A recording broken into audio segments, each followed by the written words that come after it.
What is up, my fellow skaters out there? I hope you're ready to hit the streets, because I am.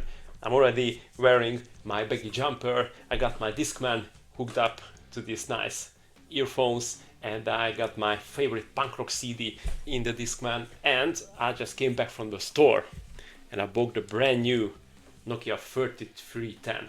This phone is just absolutely awesome. And I just gave a ring to my friend because I'm expecting him to come and join me on this little ride in the city. But something weird happened. The operator said that this phone number does not exist anymore, and it's just weird because I just called him yesterday and it worked fine, so I don't know what's happening. What's happening? Well, 25 years has been passed and that phone number does not exist anymore. That friend lives abroad far away and I don't have my skateboard anymore. But I still have my memories from that summer because I was a skateboarder. And actually I was wearing this jumper. And this is the only jumper which I have from that day. And my trusty Discman and the old Nokia 3310 phone. And of course, Tony Hawk Pro Skater 2. Because in the daytime and in the evenings we were hit the streets and we practiced our skills with the skateboard. And when I went home on those hot summer nights, I just sat down in front of the PlayStation and I was playing Tony Hawk Pro Skater 2 all day, all night, and I was really enjoying it. And I enjoyed the music, the different stages. My favorite one, the South California school one, and I just loved the game. And in this video, I would like to relive these kind of memories, and I revisited the game to see how it holds up today. And this is what I would like to talk about in this video. So, without any further delay, let's jump on the skateboards and start the video. To really understand why Tony Hawk's Pro Skater 2 became such a phenomenon, you really have to remember what gaming looked like around 2000. Extreme sports were everywhere. Skateboarding suddenly exploded into mainstream culture. Punk rock and alternative music were constantly on MTV, and kids everywhere wanted skate shoes, oversized hoodies, chains, baggy jeans, and the skateboard, of course.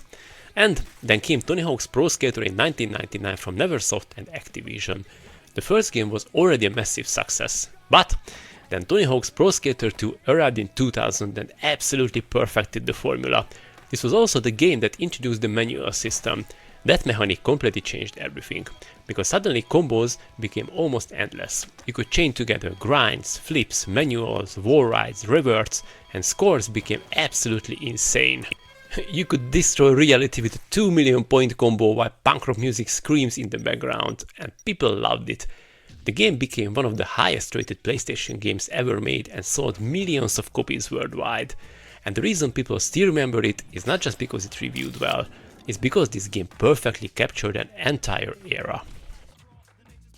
Before the summer of 2001, gaming was already a huge part of my life for a long time. But Tony Hawk Pro Skater was different, because it didn't just feel like a game, it felt like a lifestyle. Suddenly I wanted skate shoes, punk rock CDs, stickers, and my first skateboard, which by the way I mostly used for falling dramatically onto concrete. But none of that mattered, because simply carrying a skateboard already made you feel cool back then. And honestly I think many people from that era know exactly what I mean. The early 2000s had this unique atmosphere, where gaming, music, fashion and yacht culture all blended together into one thing. You didn't discover music through algorithms, you discovered music because some PlayStation game blasted punk rock directly into your brain while you were trying to land the combo. And suddenly you wanted the soundtrack, then the CDs, then the clothes, then the skateboard, and before you know it, your personality changed because of one video game. And yes, it is true, it happened with me. And the gameplay itself still holds up incredibly well today. Every level gives you a list of goals to complete within a time limit. Things like collecting the skate letters, finding hidden tapes, scoring huge combos, destroying objects, discovering secret areas. And the genius part is that the game constantly rewards experimentation. You start to learning shortcuts in the levels, hidden routes, combo opportunities, secret rooms, and lines that let you chain tricks together endlessly. And suddenly every level transformed from a skate park into a giant playground. The school level was always my favorite. I don't know why, I really loved it. That level perfectly captured why this game became legendary. The bells ringing, the hidden rooftops, the secret areas, and the whole atmosphere. It feels like one endless summer afternoon frozen in time. And there's the progression system. Because unlike many arcade-style sports games back then, Tony Hawk's Pro Skater 2 actually lets you improve your skater over time. You earn money during runs and spend it on stat upgrades, new tricks, better balance, higher ollies, faster speed, and this made progression incredibly satisfying, because you genuinely felt your skater becoming stronger and more capable. At first, you barely land combos, then suddenly you're flying across entire levels, chaining tricks together like a complete maniac. But I think half of the magic of this game came from the soundtrack. This game introduced me an entire generation to punk rock, ska and alternative music. And back then music felt different too. You didn't instantly search songs online. You heard a song in a game and then desperately tried to find out what band it was. I still remember sitting outside with cheap wired headphones connected to my Discman listening to burnt CDs while skating around the city with my friend. And in those moments, life felt unbelievably simple. No responsibilities, no stress, no adult problems. The outside world barely existed to us. We only cared about skating, games, music, and whether we could finally land one trick without almost dying. And that's why I think Tony Hawk's Pro Skater 2 became so important to so many people. Because it wasn't just about skateboarding. It represented freedom, youth, summer, energy. That feeling that life was still huge and exciting and full of possibilities. Nowadays we are adults, we are tired, we have responsibilities, jobs, stress, bills, and sometimes even when we finally have time to play games, we are too exhausted to enjoy them the same way. But back then, gaming was everything. And honestly, I think many of us are not just nostalgic for the games themselves, we are nostalgic for who we were, how simple life felt, and how small our world used to be. Because during those summer, our entire universe was basically just our friends, or games, or music, and whatever stupid thing we planned to do tomorrow. And somehow, that was enough. Replaying Tony Hawk's Pro Skater 2 today felt strange, because mechanically, it's absolutely fantastic. But emotionally, it felt like opening a time capsule. Every song, every level, every sound effect instantly transported me back to those evenings skating through the city while the sky slowly got darker and we still didn't want to go home yet. I don't even know if I miss skateboarding itself. I think I mostly miss the feeling that summer would last forever. And maybe that's why Tony Hawk's Pro Skater 2 still matters so much today.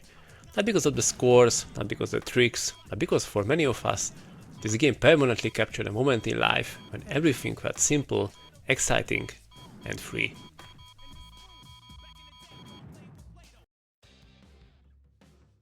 So, should you play Tony Hawk Pro Skater 2?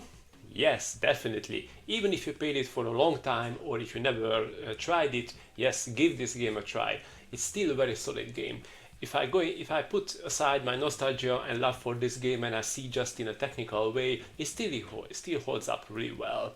Because the controls are good, the tricks are cool, and the whole mechanism is really addictive. That when you try to stack up some combos and okay, I'm going to do one more turn and I'm going to land it, and you mess up and going to start again. And you try to always just to reach those and clear those level goals. And that one is also very good and very addictive. And if you just want, you can just skate around, and it's definitely a good game just to kill some time. So yes, definitely. Love this game. I loved it back then, and I still love it. And also, if you would like to see another cool boarding game, this is SSX3. Check this one out because this is a very cool snowboarding game. I really loved it. I really enjoyed it. So I hope that you find this video useful. If you did, give me a subscribe because we're going to have a lot of adventures on the Backlog Quest channel. Thank you for watching, and I'm going to see you in the next Backlog Quest video. Goodbye.